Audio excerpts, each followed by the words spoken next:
Hey everyone, Grayson the Bard here, and welcome back to day 45 of the Hunt a Day. Today's video might be going up a little bit later than the others because I kind of got into a groove of doing some other things around the house this morning and then remembered at about 9 o'clock that, oh right, I need to record something. Which I think today is the first day that I've straight up forgotten. Which is fun. There have been days in the past where I have been where I held off on doing it just because I was like, I don't really want to right now. But today was the first day that I forgot about it, which bodes. I don't know if it bodes well or if it bodes ill, but it definitely bodes. But we are closing in on day 50, and today I am going to be hunting the Popodrome, the cool mammoth, the forgotten fourth of the fated four. Today we're hunting Gammoth. Gammoth is a really cool monster. It is an ice-based mammoth, as opposed to, I guess, like a fire-based mammoth. I can't imagine that existing.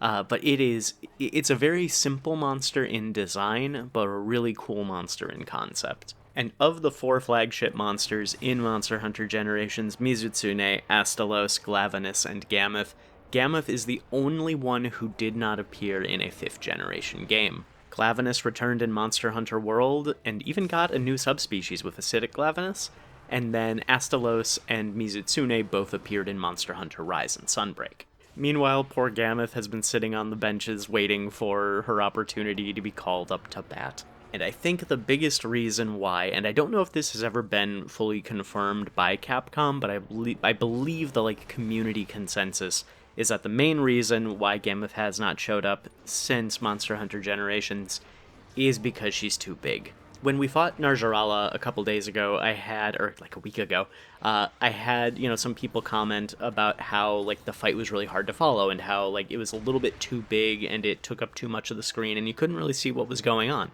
And it does not surprise me that the same thing happens with Gammoth. Fighting Gammoth is a lot of just being confident in where you are positioned when all you can really see is fur. Gammoth is massive and hard to miss, and therefore it has a lot of hit points to account for that, but it also means that there's not many ways that Gammoth can really hurt you besides big attacks that, hit all around her. She'll do a snow blast that hits everything around her and gives you the snowman debilitation. She will do a wide sweeping AoE, swipe with her trunk, and big slams where she just rears back and tries to crush you with everything she's got. She's a very simple and a very easy monster to fight because she really can't get out of the way of your attacks. And especially in Monster Hunter Generations, where you are going full anime tilt as much as possible, that means that the monster dies very quickly. But being a flagship, she is still a very beloved monster. People like Gammoth and people want Gammoth back. I remember in the marketing material for Monster Hunter World Iceborne, when they showed off Glavenus, people were excited oh, there is an ice map. We are getting Glavenus back, so does this mean we're going to get Gammoth? We're going to see Gammoth in the ice map? And unfortunately that didn't happen. Then in Rise, people saw Mizutsune and they were like, alright, now it's time for Gammoth. And again, didn't happen.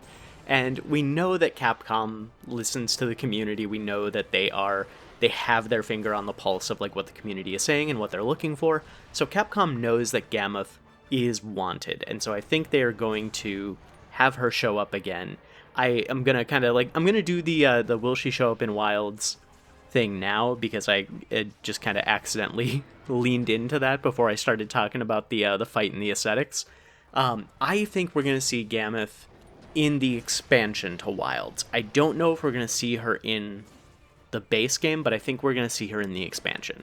Because I think the base game is going to do... And again, this is me coming from not seeing anything monster reveal-wise past the release date trailer, so I don't know how many returning monsters have been confirmed at this point, but I think that Capcom might be trying to do what they did with Monster Hunter Tri with Wilds, where the base game had pretty much exclusively new monsters with only a few returning faces. I've been thinking about this a lot lately, and I think that we're not going to see a lot of returning monsters until the expansion, until the Ultimate Edition, until Master Rank. And with how big and massive Gammoth is, I think they want to take the time to do it right.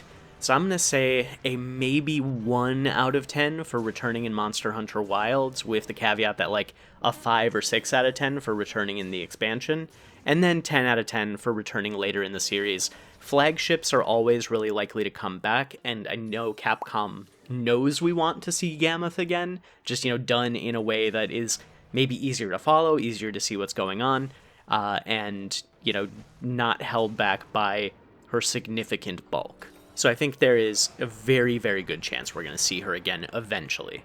Okay, so now the aesthetics. I love the way Gammoth looks. The big, like, I don't even know what to call it, but her, like, forehead crest, with, like, the patterning in it, and how it looks like a big, massive shield.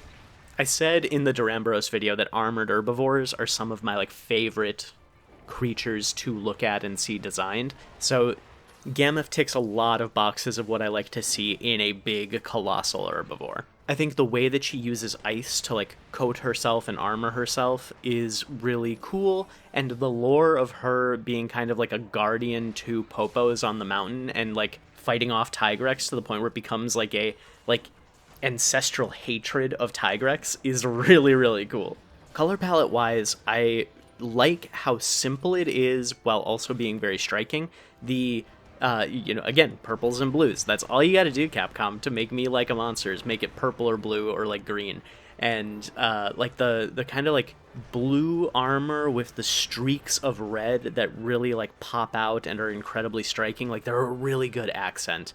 I only wish, again, they were easier to see during the fight itself. And then there's her skeleton, which may be another reason why we haven't seen Gammoth come back, is because they're, like, the Leviathans, Lagiacrus, Agnactor, all them, they're having trouble with getting her to work in new engines, because I don't think there are any other monsters who use Gammoth's frame. I think she is the only, like, quadrupedal, like, big, bulky monster that we've seen, unless I'm misremembering something,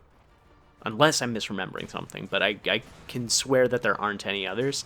And I know there aren't any other, like, elephants, mammoths, that kind of thing, but we have seen, I'm pretty sure, like I said, Shadacabra uses Rajang's skeleton, and Shadacabra is very much a, like, frog amphibian, whereas Rajang is monkey.